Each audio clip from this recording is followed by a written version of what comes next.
नमस्कार। आज हम बात कर रहे हैं वजीरेक्स की। काफी उथल-पुथल मची हुई है भारतीय क्रिप्टो जगत में से लेकर। हाँ, वज़ीर एक्सचेंज की वापसी की जो कोशिशें चल रही हैं और हाल में क्रेडिटर्स ने एक बहुत अहम फैसला लिया है, उस पर हम आज गहराई से बात करेंगे। हमारे पास जो जानकारी है वो बिल्कुल ताज़ा न्यूज़ अपडेट्स पर आधारित है। तो कोशिश यही रहेगी कि इस पूरे डेवलपमेंट का विश्लेषण करें और समझें कि वज़ीर एक्स के उपयोगकर्ताओं, क्रेडिटर्स और हाँ, पूरे क्रिप्टो इकोसिस्टम के लिए इसके असल मायने क्या हो सकते हैं। देखिए, क्रिप्टो की दुनिया तो है ही ऐसी उतार-चढ़ाव वाली, लेकिन वजीरेक्स का मामला ये थोड़ा खास है। अभी हाल में एक फैसला आया है जो शायद इसकी आगे की दिशा तय कर दे। तो चलिए खोलते हैं इस पूरे मामले को, देखते हैं कहानी कहाँ जा रही है। तो कहाँ से शुरू करें? वो वोटिंग है ना, जो हाल ही में हुई। हाँ, 18 अगस्त 2025 वजीरेक्स के क्रेडिटर्स ने वोट किया और ये कोई छोटी-मोटी वोटिंग नहीं थी। आंकड़े देखे तो करीब 1,49,000 क्रेडिटर्स। अब सोचिए, और इनके कुल दावे वो भी $206 मिलियन से ज्यादा के थे। मतलब स्केल बहुत बड़ा है इस मामले का। और जो नतीजा आया वो भी बड़ा क्लियर है। 95% से ज्यादा क्रेडिटर्स ने, हाँ 95%, उन्होंने एक संशोधित योजना, जिसे ये अमेंडेड स्कीम कह रहे हैं, उसके पक्ष में वोट दिया है। अब ये स्कीम है क्या? बेसिकली वजीरेक्स की वापसी का एक डिटेल्ड प्लान है। कैसे ऑपरेशंस दोबारा शुरू करेंगे, क्रेडिटर्स के दावे कैसे निपटाएंगे, वो सब। पर ये 95%, इतना भारी बहुमत, ये सिर्फ एक फॉर्मेलिटी तो नहीं लगती? क्या दिखाता है ये? क्या क्रेडिटर्स को वाकई कोई उम्मीद दिख रही है इसमें, या बस मजबूरी है? बिल्कुल 95% का आंकड़ा ये अपने आप में बहुत कुछ कहता है। लेकिन यहाँ मतलब जो दिलचस्प बात है वो ये है कि इसे सिर्फ एक नंबर की तरह देखना शायद ठीक ना हो। ये क्रेडिटर्स कौन है? वो लोग जिनका पैसा, जिनका क्रिप्टो फंसा हुआ है। तो उनका इस प्लान के हक में वोट देना, ये वजीर एक्स की वापसी की योजना में एक तरह के भरोसे का या कम से कम एक उम्मीद का बहुत मजबूत संकेत है। हमें सोचना होगा कि इतने सारे लोग जिनका सीधा नुकसान हुआ है, वो इस प्लान पर क्यों सहमत हो रहे हैं। शायद उन्हें लग रहा है कि भाई अगर कंपनी पूरी तरह बंद हो गई, लिक्विडेट हो गई, तो शायद कुछ भी हाथ ना लगे। तो उससे तो बेहतर है कि कंपनी को एक मौका दिया जाए। शायद वो अपने एसेट्स का कुछ हिस्सा या ज्यादा हिस्सा वापस पा सकें। तो इस अमेंडेड स्कीम को स्वीकार करने का असली मतलब यही है कि क्रेडिटर्स ने मिलकर यह तय किया है कि हाँ, ये शायद आगे बढ़ने का सबसे प्रैक्टिकल रास्ता है। उन्होंने एक तरह से वजीरेक्स मैनेजमेंट को हरी झंडी दे दी है कि ठीक है, इस रास्ते पर आगे बढ़ो। ये दिखाता है कि शायद क्रेडिटर्स को लगता है, कह सकते हैं, कैलकुलेटेड रिस्क है जो वो ले रहे हैं। हाँ, ये कैलकुलेटेड रिस्क वाली बात अहम है। और शायद इसी भरोसे को, या कह लें इस प्रक्रिया को और पुख्ता दिखाने के लिए पारदर्शिता पे भी जोर दिया गया है ना? सुनने में आया है कि पूरी वोटिंग प्रक्रिया को एक जानी मानी independent firm Alvarez and Marshall उन्होंने वेरीफाई किया है। इस तरह का थर्ड पार्टी वेरिफिकेशन कितना मायने रखता है?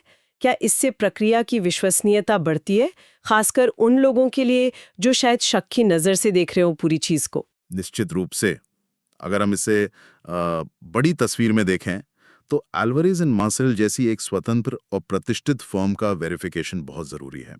ये प्रक्रिया की निष्पक्षता और पारदर्शिता के लिए बेहद अहम है। देखिए, क्रिप्टो स्पेस में वैसे भी भरोसे का मुद्दा तो हमेशा से रहा है, खासकर जब कोई प्लेटफॉर्म इस तरह की मुश्किलों से गुजरा हो। तो एक बाहरी एजेंसी का आकर ये कहना कि हाँ, वोटिंग ठीक से हुई है, सारे नियम फॉलो हुए हैं, ये न सिर्फ क्रेडिटर्स को थोड़ा सुकून देता है, बल्कि इस सिंगापुर की अदालत और रेगुलेटर्स को भी एक पॉजिटिव सिग्नल भेजता है।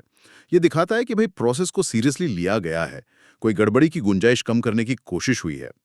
देखिए, ये कानूनी जरूरत तो है ही, पर साथ ही ये विश्वास बहाली की दिशा में भी एक एक अहम कदम है। ये शक को पूरी तरह खत्म तो नहीं करता शायद, पर हाँ, कम जरूर करता है और योजना की लीगल वैलिडिटी को मजबूती देता है। ठीक है, तो वोटिंग हो गई, वेरिफिकेशन भी हो गया। अब आगे आपने सिंगापुर हाई कोर्ट का जिक्र किया, तो अगला कदम है इस अमेंडेड स्कीम को अदालत के सामने रखना। क्या ये बस एक फॉर्मेलिटी है, एक रबर स्टैंप, या यहाँ भी कुछ अड़चन आ सकती है? इस न्यायिक समीक्षा का असल महत्व क्या है? नहीं नहीं, ये महज रबर स्टैंप प्रक्रिया बिल्कुल नहीं है। सिंगापुर हाई कोर्ट की भूमिका यहाँ बहुत बहुत क्रिटिकल है। अदालत इस अमेंडेड स्कीम की बारीकी से जांच करेगी। वो देखेगी कि क्या ये योजना सिंगापुर के कानूनों के हिसाब से सही है, वैध है। क्या ये सभी स्टेक होल्डर्स, खासकर अलग अलग तरह के क्रेडिटर्स होते हैं, सिक्योर्ड, अनसिक्योर्ड, उन सबके लिए उचित है, फेयर है। क्या ये प्लान प्रैक्टिकल है, कैसे लागू किया जा सकता है। अदालत को ये सब देखना होगा। ये सुनिश्चित करना होगा कि किसी एक ग्रुप के साथ नाइंसाफी ना हो और पूरी प्रक्रिया लीगल फ्रेमवर्क में हो। देखिए, अदालत की मंजूरी जो है वो एक तरह से कानूनी कवच का काम करेगी। इसके बिना वजीरेक्स इस योजना को लागू नहीं कर सकता, भले ही 95% क्रेडिटर्स ने हाँ कह दिया हो। अगर कोर्ट को लगता है कि योजना में कोई कमी है या वो अनफेयर है तो वो उसे खारिज भी कर सकती है या उसमें बदलाव करने को कह सकती है। अगर ऐसा हुआ तो पूरी प्रक्रिया में और देरी हो सकती है या फिर वजीरेक्स को वापस शुरुआत से प्लान बनाना पड़ सकता है। तो हाँ, ये स्टेप बहुत नाजुक और बहुत महत्वपूर्ण है। सही कहा। और यहीं पर मामला उन लाखों यूजर्स के लिए बहुत दिलचस्प हो जाता है जिनके फंड्स, जिनके क्रिप्टो एसेट्स वजीरेक्स पर फंसे हुए हैं। उनके लिए तो सबसे बड़ा सवाल यही है, अगर मान लीजिए कोर्ट से हरी झंडी मिल जाती है, तो उन्हें उनका पैसा या टोकन वापस कैसे मिलेगा और कब मिलेगा? ये वो सवाल है जिसका जवाब हर कोई जानना चाहता होगा। खबरों के मुताबिक योजना ये है कि कोर्ट की मंजूरी मिलने के बाद 10 बिजनेस डेज के अंदर, 10 कारोबारी दिनों के भीतर टोकन डिस्ट्रीब्यूशन शुरू करने का इरादा है। 10 दिन, ये सुनने में तो काफी तेज लगता है, मतलब इतने सारे यूजर्स तक पहुंचाना, क्या ये रियलिस्टिक टाइमलाइन है? देखिए, टाइमलाइन महत्वाकांक्षी तो लगती है, इसमें कोई शक नहीं। 10 दिनों में लाखों उपयोगकर्ताओं तक उनके टोकन्स पहुंचाना, ये लॉजिस्टिक्स के लिहाज से एक बहुत बड़ा चैलेंज होगा। लेकिन शायद ये तेज टाइमलाइन इसीलिए रखी गई है ताकि यूजर्स को जल्दी से जल्दी कुछ राहत मिले और मार्केट में भी एक पॉजिटिव मैसेज जाए कि हाँ, वजीरेक्स अपनी वापसी को लेकर सीरियस है। और यहाँ एक और पहलू है जो इस डिस्ट्रीब्यूशन प्रोसेस को थोड़ा खास बनाता है। रिपोर्ट्स बता रही हैं कि ये वितरण ज़ैनमाई इंडिया द्वारा किया जाएगा। आपको याद होगा, ज़ैनमाई लैब्स प्राइवेट लिमिटेड ही भारत में वजीरेक्स ब्रांड के तहत एक्सचेंज चलाती थी। अब इसमें दिलचस्प बात यह है कि ज़ैनमाई इंडिया जो है वो FIUIND यानी भारत की फाइनेंशियल इंटेलिजेंस यूनिट, उसके तहत एक रजिस्टर्ड एंटिटी है। ये छोटी बात नहीं है। KYC नियम है जो काफी सख्त है, उनका पालन करना होगा। तो क्या हम ये समझें कि ये डिस्ट्रीब्यूशन प्रोसेस ज्यादा सुरक्षित और रेगुलेटेड तरीके से होगा? क्या ये यूजर्स के लिए एक तरह की गारंटी है? गारंटी कहना शायद थोड़ी जल्दबाजी होगी, लेकिन हाँ, ये निश्चित रूप से एक बहुत पॉजिटिव कदम है। FIUIND के साथ रजिस्टर्ड होने का मतलब है कि ज़ैनमाई को अपने काम में पारदर्शिता दिखानी होगी, जवाबदेही होगी, उन्हें KYC ML नियमों का पालन करना होगा, जिसका मतलब ये है कि टोकन सही वेरीफाइड उपयोगकर्ताओं तक ही पहुंचेंगे। ये रेगुलेटरी कंप्लायंस का एक लेवल सुनिश्चित करता है जो क्रिप्टो स्पेस में अक्सर एक चिंता का विषय रहता है। और हाँ, ये उपयोगकर्ताओं के फंड्स की सुरक्षा के लिहाज से भी अहम है। एक रजिस्टर्ड एंटिटी से आप उम्मीद करते हैं कि उस पर ज्यादा निगरानी होगी, रेगुलेटरी जांच होगी। ये कदम वजीरेक्स ज़ैनमाई की तरफ से ये दिखाने की कोशिश भी हो सकती है कि वो रेगुलेटरी दायरे में रहकर काम करने को तैयार हैं, जो शायद भविष्य में रेगुलेटर्स का भरोसा जीतने में भी मदद करे। हालांकि असली परीक्षा तो इस बात की होगी कि वो इतने बड़े स्केल पर ये डिस्ट्रीब्यूशन कितनी एफिशिएंसी से और बिना किसी गड़बड़ी के पूरा करते हैं। लॉजिस्टिकल चुनौतियां तो रहेंगी ही। तो कुल मिला के ऐसा लग रहा है कि गेंद अब पूरी तरह से सिंगापुर हाई कोर्ट के पाले में चली गई है। अगर अदालत इस अमेंडेड स्कीम को, इस योजना को हरी झंडी दे देती है, तो फिर आगे का रास्ता क्या होगा? क्या हम ये उम्मीद कर सकते हैं कि वजीरेक्स प्लेटफॉर्म फिर से पूरी तरह से चालू हो जाएगा, ट्रेडिंग शुरू हो जाएगी और यूजर्स अपने क्रिप्टो बैलेंस को नॉर्मली इस्तेमाल कर पाएंगे?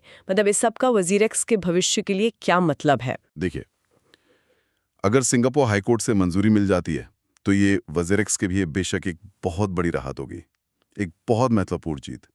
इतने महीनों की अनिश्चितता, अटकलों के बाद ये वापसी की दिशा में एक ठोस कदम माना जाएगा। सैद्धांतिक रूप से इसके बाद प्लेटफॉर्म के फिर से एक्टिव होने का रास्ता साफ हो जाएगा। इसका मतलब सिर्फ ये नहीं कि उपयोगकर्ताओं को उनके टोकन वापस मिले, बल्कि ये भी संभव है कि प्लेटफॉर्म पर ट्रेडिंग और दूसरी एक्टिविटीज भी धीरे धीरे फिर से शुरू हो जाएं। वजीरेक्स के लिए ये सिर्फ अपना बिजनेस दोबारा शुरू करने का मौका नहीं है, ये उस भरोसे को जो इस पूरी प्रक्रिया में पूरी तरह टूटा है, उसे दोबारा बनाने की शुरुआत भी है। ये उनके लिए एक नई शुरुआत का सिंबल बन सकता है। लेकिन हाँ, ये शुरुआत चुनौतियों से भरी होगी।